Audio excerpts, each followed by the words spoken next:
Okay, and hello everybody. We are live once again here in our special village.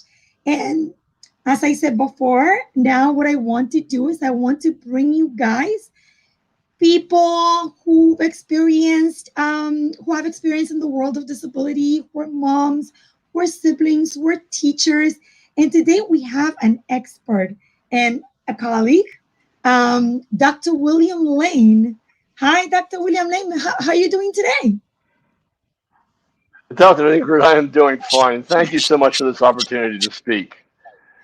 Well, thank you for joining us here today. And I'm here in New York, and Dr. Lane is in Delaware. How is the day in Delaware today? It was beautiful this morning. It was probably about 75 degrees, a nice little breeze, and now it's very cloudy, and we're supposed to have rain all weekend. So I'm afraid it's going to ruin a lot of people's Memorial Day weekend. We are Right. in Delaware where I live, we're on the beach, and a lot of people from Maryland, Baltimore, and Washington come to our beaches. So Right. we've had traffic jams for the last 2 days, and it's only Ah. going to get worse for the next couple of days. I've experienced the same. Actually, yesterday, I think yesterday was worse than today.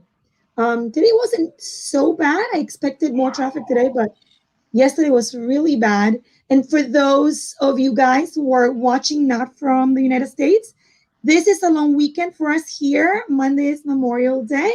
It's a very important holiday. It's a major holiday. So it's we have a 3 day weekend. We don't have too many of those here, so that's it's really amazing. So, Dr. Lane, why don't you introduce yourself and tell us? I know I said you're an expert, and you're one of my go-to people for sure. We met actually virtually about I want to say maybe a year ago, About and a year we ago, we yes. right just about a year ago through LinkedIn, one of those platforms that actually, if you're looking for any professionals and in any particular area, wonderful platform to be on. And that's where we met. And we've had the opportunity to collaborate, and we'll talk more about that later. But Dr. William Lane, do you want to introduce yourself and what you do and what brought you here? My name is, as Dr. Ingrid said, I'm Dr. William Lane. I was a school teacher. I started out as a school teacher, and then I went into school administration. And then I actually ran a couple political campaigns. I never ran myself, but I ran other people's political campaigns. In fact, I have a picture of myself and at that time Senator Biden. Oh, So wow. yeah,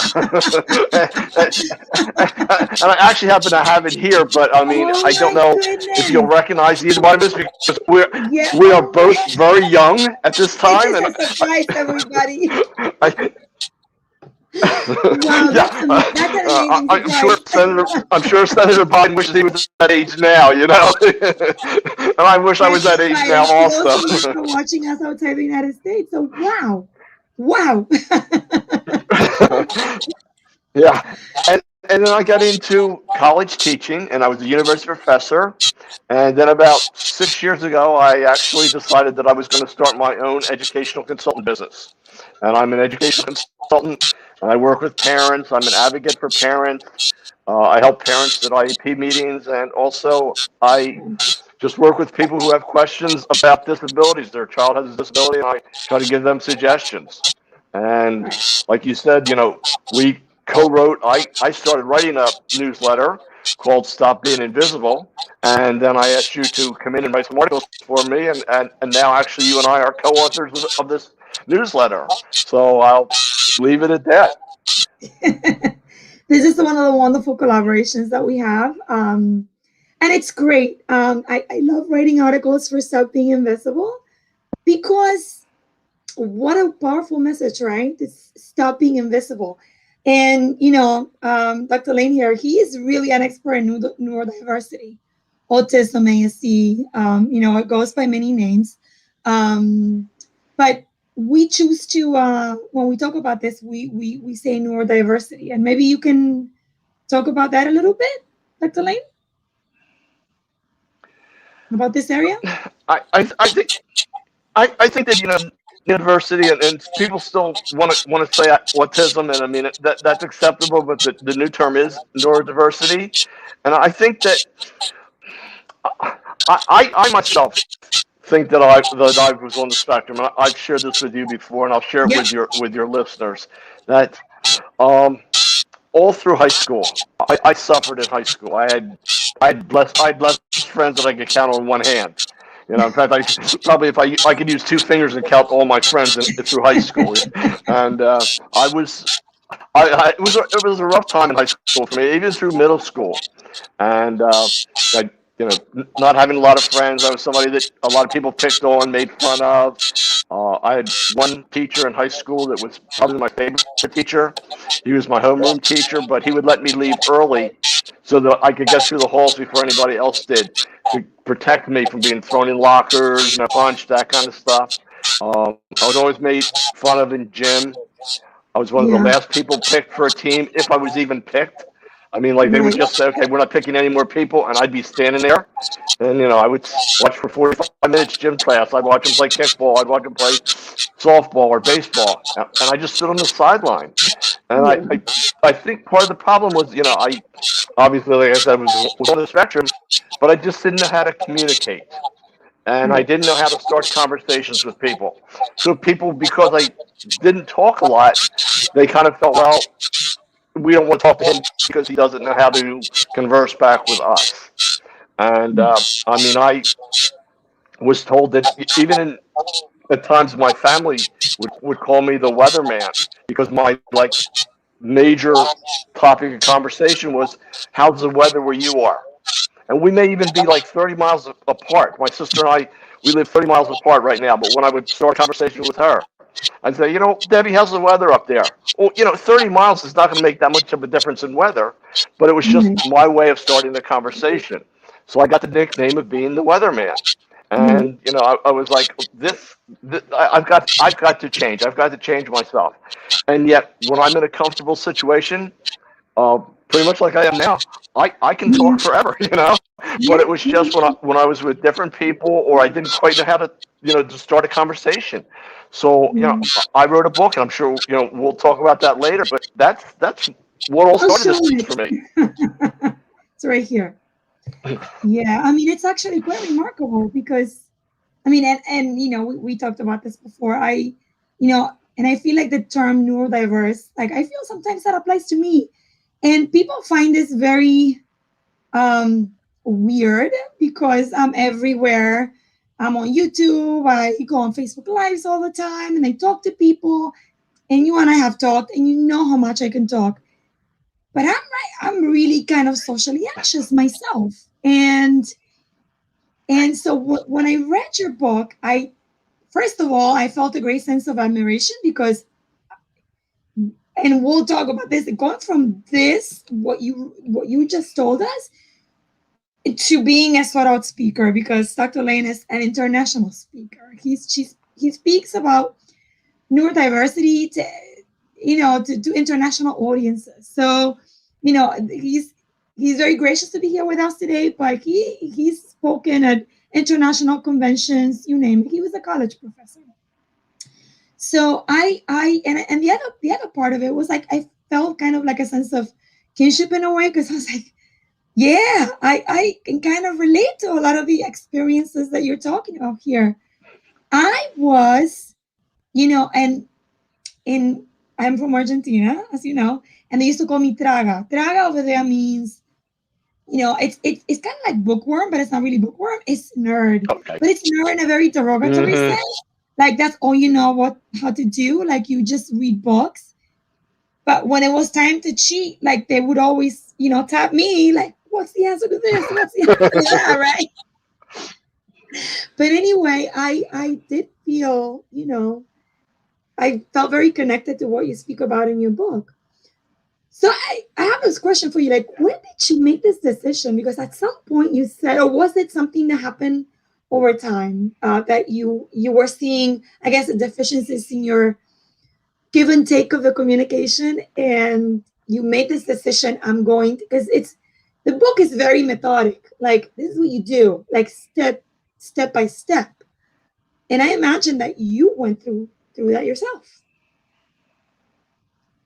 I think that's what it was. I mean, I finally just got to the point that, I don't want to live like this. I hear from other people that they're having problems, and I just decided that, you know, I just need to write down some of my experiences and some of the things that I've used myself or read about or taught about that, will help them be better communicators.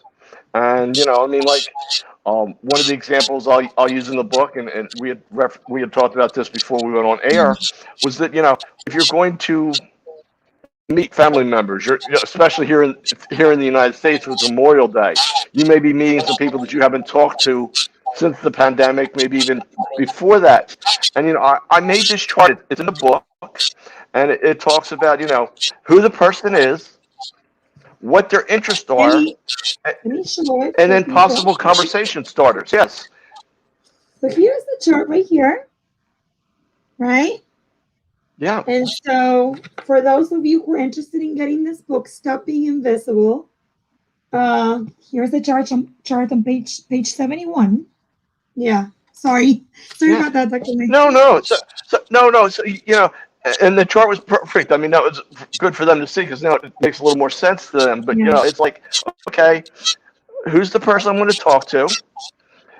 What are their interests? And then what questions can I ask them? And in the book, I mean, I actually used my personal experiences from it. My grandmother liked to cook. So when we would go to her house, I'd say, okay, Grandma, what are you cooking tonight? What's your favorite thing to cook? What do people like most about your cooking?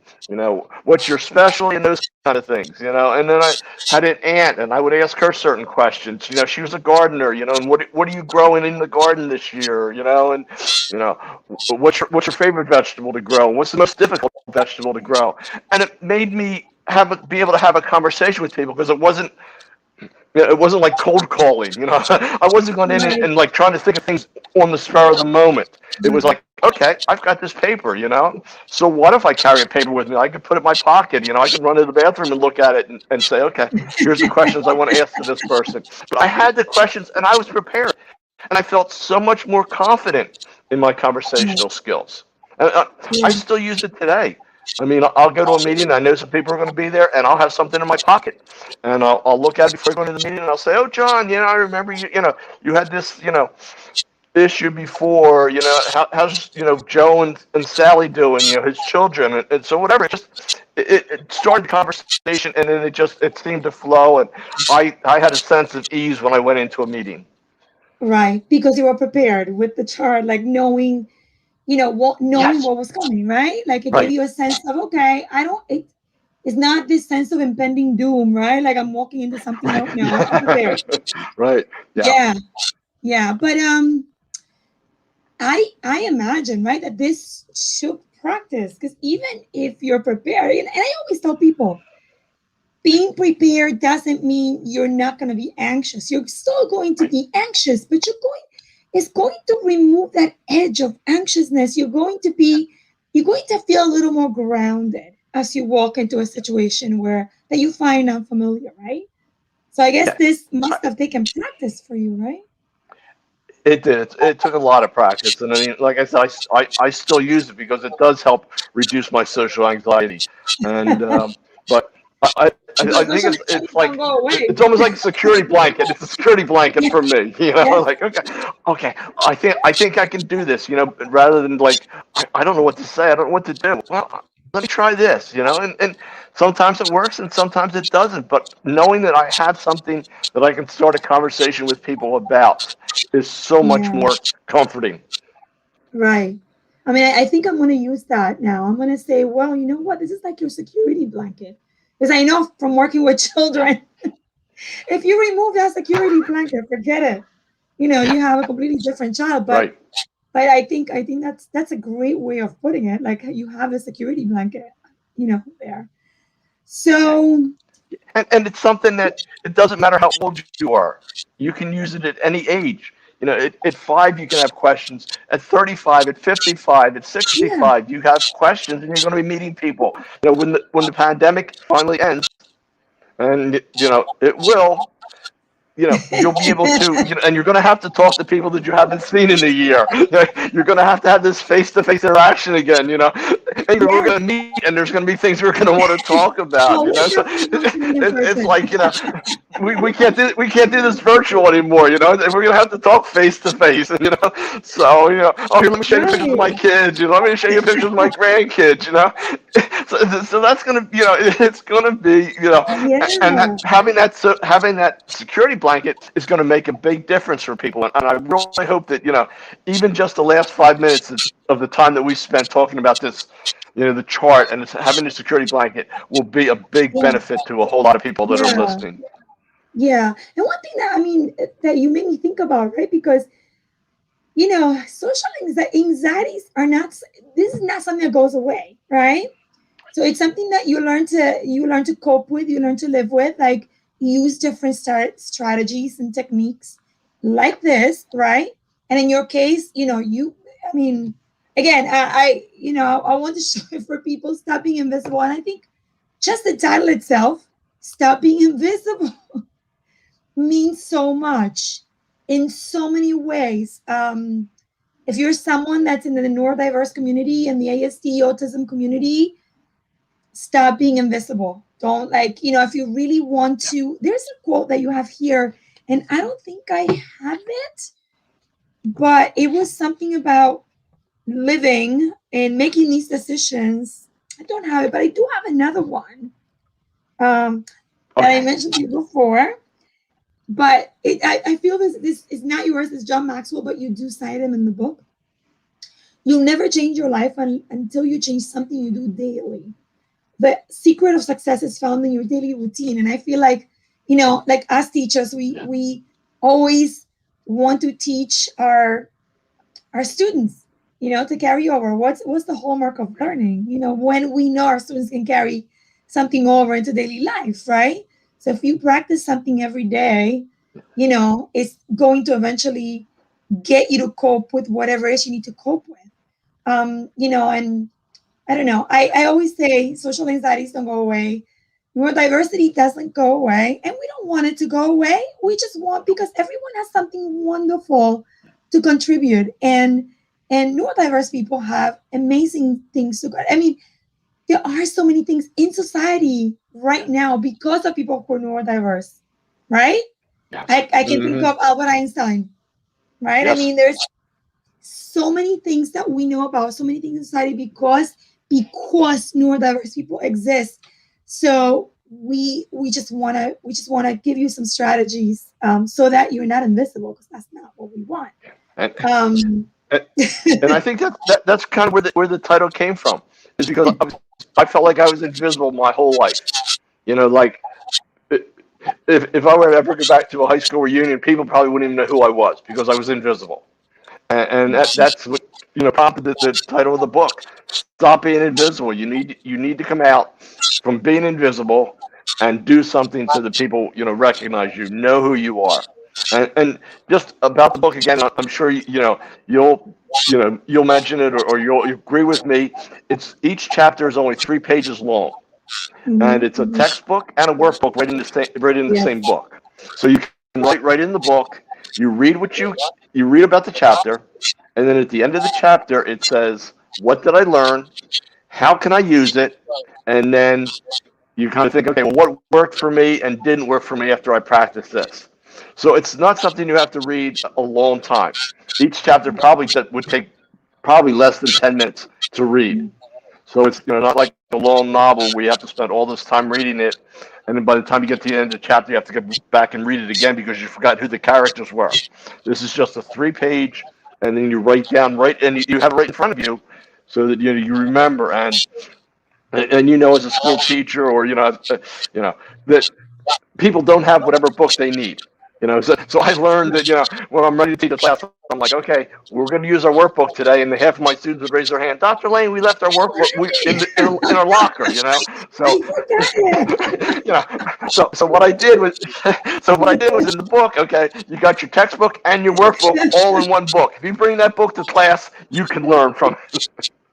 I mean, if that's not the work of a special ed teacher, because we're the masters of adaptation. So Right. That's amazing.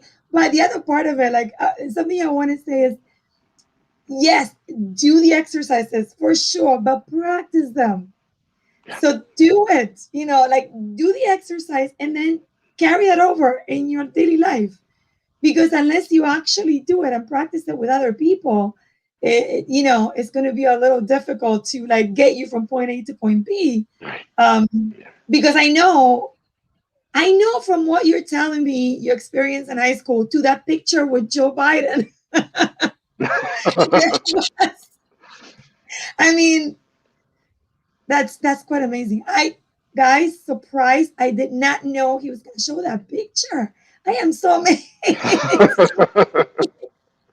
Yeah, That is I keep it close to wonderful. me, It's like it's quite amazing, I mean, because at that time, neither one of us thought we would be where we were.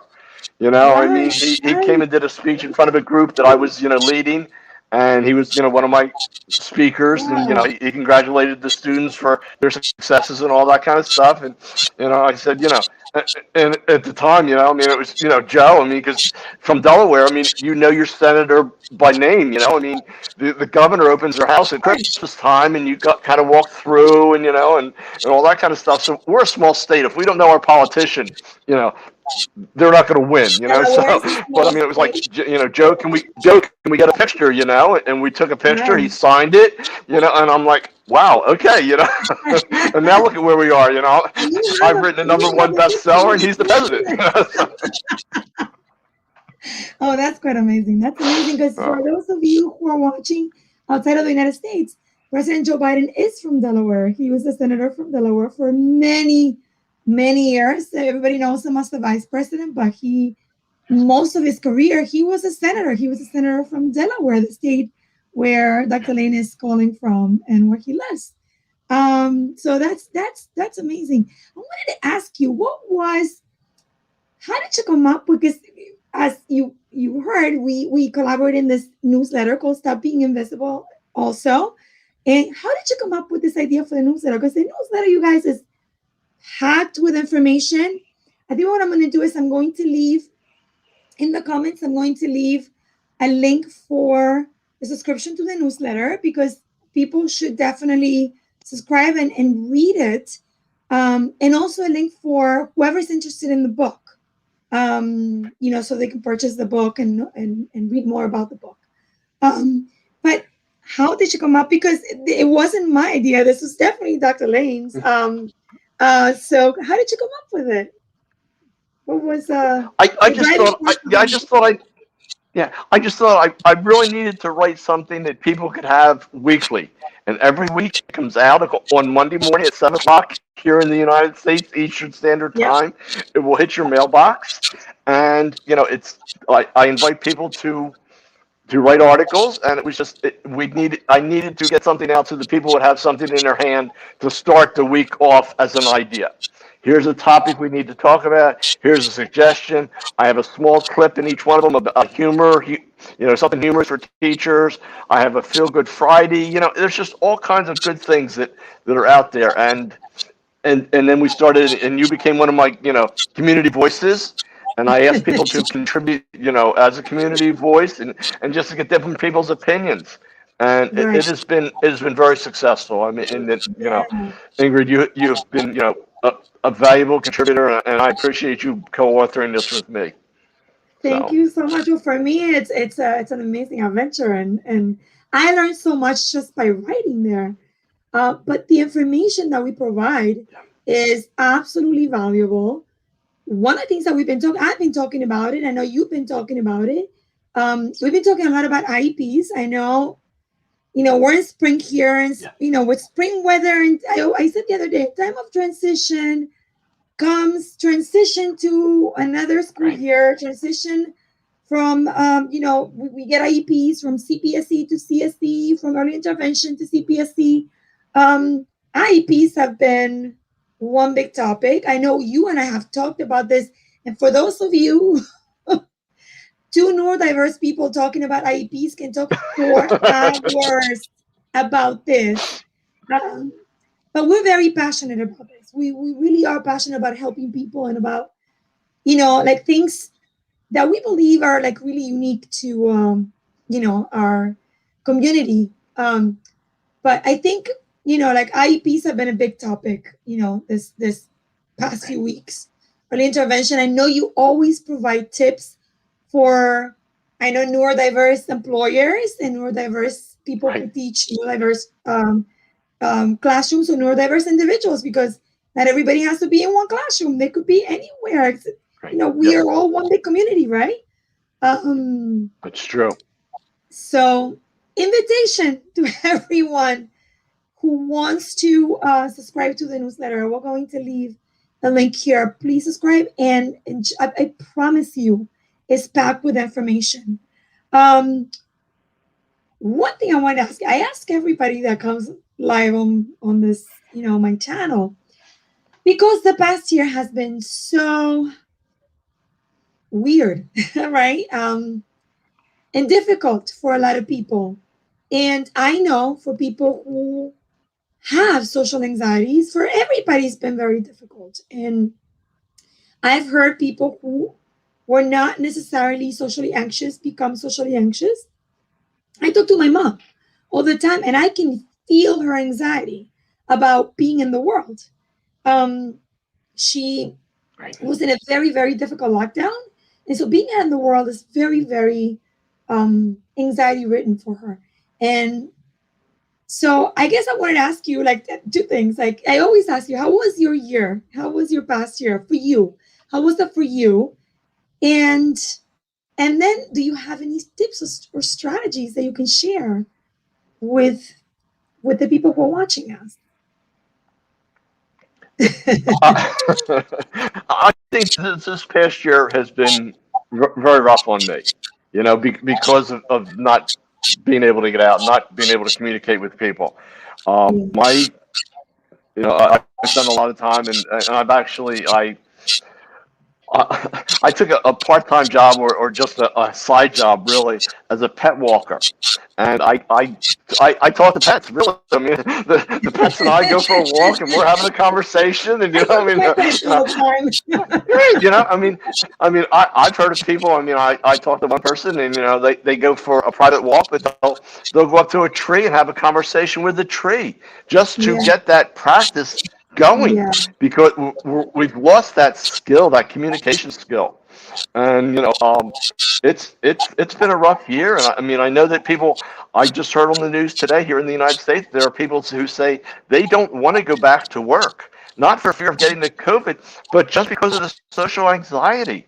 I yeah, haven't seen these people in a year. What if they don't know who I am? What if they, just don't want to talk to me anymore, or if they're having the same social anxiety, and we're all just sitting there in a half-hour meeting and nobody's talking. So I mean, yeah, it's going to be tough. And I yeah, guess my advice, I guess the only advice I would have would be, stop being invisible. yeah, Take yeah, that step and get out there and reach out, because if you do the first step, other people are going to join in.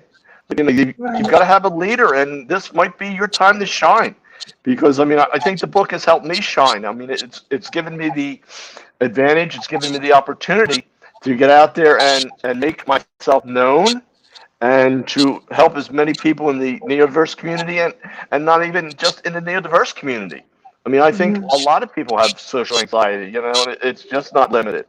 So yeah, that would be my advice. You know, yeah. So take that first step.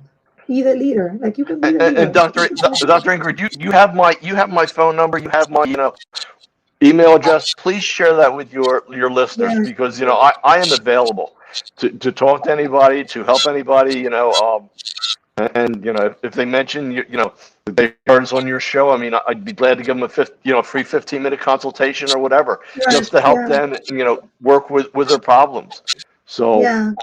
We will post your website also in the okay, comments, and after the talk, we'll be able to post all these links down in the comments so that if anybody wants to either subscribe to the newsletter, buy the book, or schedule a call with you to like maybe walk them through some of these steps so right, that yes, they can feel a little more confident um, going out into the world. I mean, I know. I started going out again back in July of last year. I remember, and so I was only really home, like like home for maybe 3 months, 4 months. So Okay. I started going out to see families in July of last year. I remember my first day out. I remember how anxious I was, and it was just a short time. Yeah. Um, I'm not anymore. I mean, I've again, it's a day-to-day practice, right? So you just keep practicing. You know, one step after the other, you just keep going. But yes, I remember how anxious I can't imagine how it would feel for me if I had waited an entire year to do this. Right. It would be very, very, very difficult. So thank you for that. Yeah. Thank you for the advice, Dr. Lane. Any any thoughts, any final words? I'm waiting to see if there's any. We have some hearts in the comments. People who are sending their love. Okay. Uh, Okay. Well, thank you. Good. Thank you. any final words, final advice that you would want to give people who are watching us?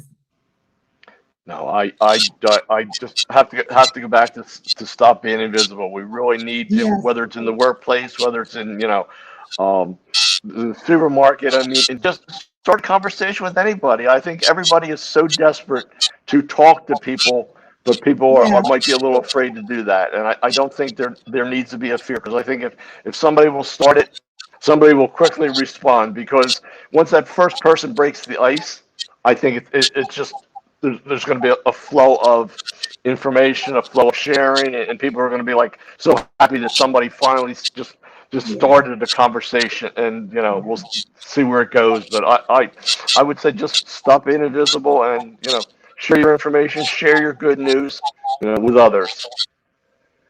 yeah. So break the ice, and remember, if you're neurodiverse, just remember neurodiversity rocks. So There we you all go. need you. I believe. Yes. So we want you to be out there and not be invisible because we need you. We really do. Dr. Lane, thank you Yes. so very Yeah, much you're for an important part of joining us. society. And I know that this is not going to be the last time that we have you, right? No, please. You'll be here again. I look forward to being back on again. Thank you. Thank you so very much and have a good night and wonderful and happy Memorial Day weekend, everybody. Bye. You too. Thank you very much. Bye. Bye.